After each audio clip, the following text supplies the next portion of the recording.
We're back with Tim Keller, author of the book titled Every Good Endeavor, Connecting Your Work to God's Work. We talked yesterday on the important topics of business, vocation, and calling. Along the way, we talked to college graduates, and we talked to parents, we talked to Christians who feel stuck in their jobs.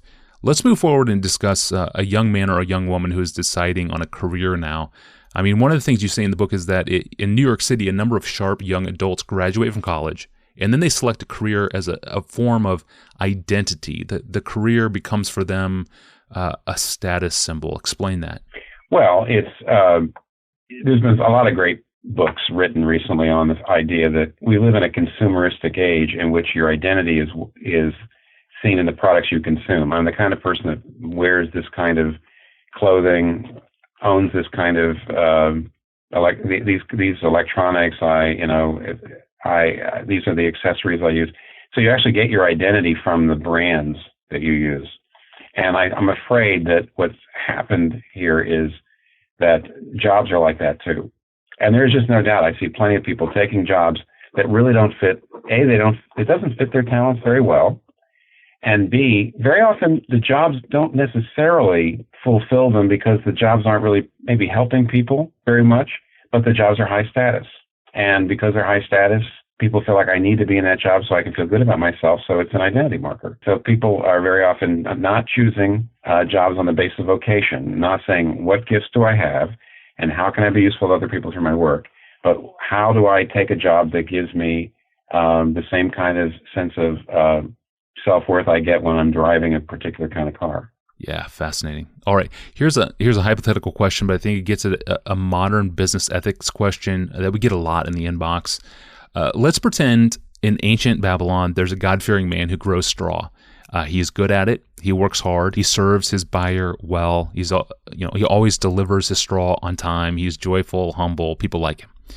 But his straw is then used to create, reinforced baked bricks that are stacked one on top of each other into the Tower of Babel. The question is this: at what point is the straw grower's vocation virtuous or not virtuous? Or to put this in other terms, how far is the Christian accountable to the ultimate ends of a company that he or she works for, which may exist only to create a name for itself? Well, I think you have to be very directly collaborating with evil before you start to try to get that. See, the trouble with the purest impulse is this: if I make bread and I know that there are criminals in town eating that bread and staying alive because of my bread making, should I really get out of that? Should I say, okay, well, only a certain percentage of criminals, but I'm helping them live. If you actually, Luther would laugh at the idea that you in some pure way have to make sure that your work only furthers godly ends. He says your job is there to, God feeds everything that has breath. Luther expounds the Psalms, especially Psalms 145 and 146 and 147, where it talks about God feeds everything that has breath. He loves everything that he's made. And Luther then says, okay, well, how does God feed everybody? Well, he feeds them through the farmer. He feeds them through the milkmaid who's milking the cow. He feeds them through the truck driver who's bringing the things to market. That's really God's work then. If you're just farming, you're doing God's work. It doesn't have to be a Christian farmer. You just do it, and it's God's work. But then at a certain point, I do believe, because I'm Reformed and I believe in worldview, importance of worldview, that work also does need to it has to be done from a Christian perspective. But I also think that Luther's got something to say, that all work is good work if it's done well. And that if you actually try to say, well, this work is actually helping someone who's furthering evil ends, at a certain point you'd be completely paralyzed. You couldn't do anything. Yeah, that's really good. One final question, Tim, and then I'll let you go.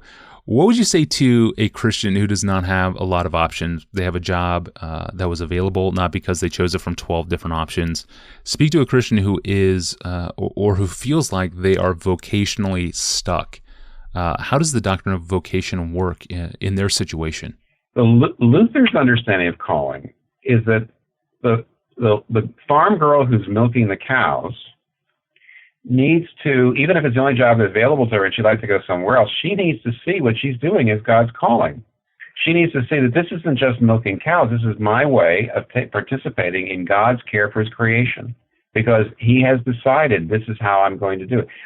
There's a place where Luther takes, I forget what psalm, where he says, God strengthens the bars of the city gates. In other words, he gives you security. And then Luther says, but how does God strengthen the bar of your city gates? He does it with good governors and good policemen and good soldiers. And what he's trying to get across is that all good work done well is God's calling. And that aspect, see, I actually do think that the Calvinist understanding of calling, which is doing God's work from a Christian worldview, and the Lutheran understanding of calling, which is simply caring for creation, being useful to other people through the work you do. I do think they're complementary. I really do. And I think it's something of that's a very big part of the book, is to bring out the fact that I think they're complementary. You've got to use them both. So seeing your work as a calling is not a problem if you're stuck in a job you don't like. You need to say that right now it's still God's calling, and that gives me I think that gives you a lot of peace to say, hey, I can still answer God's calling in this job, even when I am looking for a job that I think fits my gifts better. Yeah, thank you. That was Timothy Keller from his office in New York City. Keller serves as the pastor of Redeemer Presbyterian Church in New York City, and he is the author of a wheelbarrow full of great books, including Every Good Endeavor, Connecting Your Work to God's Work. Check it out. This week's episodes were pulled from my 2012 interview with him. Well, atheism is not an ignorance problem. Atheism is a preference problem, and John Piper will explain the difference tomorrow.